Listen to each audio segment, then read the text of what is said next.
অনেক মানুষ কি বলে জানেননি, কই বিদেশ যদি না যাইতো ফোলাটা ছাদের উপর থেকে কইরা মরতো না। আমি বলছি বাবা তোমার আইডিয়া ভুল। ওখানে আল্লাহ মারবে এই জন্য ভিসা লাগাইছে, ওখানে মারবে এই জন্য বিমানে উঠাইছে, ওখানে মারবে কনস্ট্রাকশনের কাজ হয়েছে, ওখানে মারবে ছাদের উপর উঠাইছে, ওখান থেকে পড়বে আজরাইল কই এখানে তোর মরণ লেখা আছে।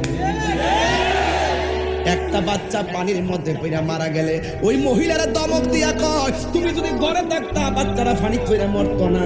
আমি বললাম তুমি ভুল পথে আসো। ওই বাচ্চার মা বাজারে যাওয়া আর বাচ্চারা ঘর থেকে বের হওয়া, পুকুরের ঘাটে যাওয়া আর লাফ দিয়া পড়ে যাওয়া, ওখান থেকে লাশ হয়ে বের হইয়া আজরাইলে কই এখানে তোমার মরণ লেখা আছে। ও আমার দুনিয়ার মা, বাচ্চা যদি পানিতে পড়ে মারা যায় বেশি দুঃখ কইরো না।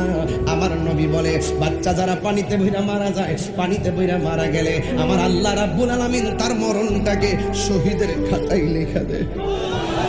এই বাচ্চারা ছোটবেলা বাচ্চা মারা গেলে দুঃখ করবেন না, এই বাচ্চাটা হাসরের ময়দানে আপনার পক্ষে দাঁড়ায় যাবে।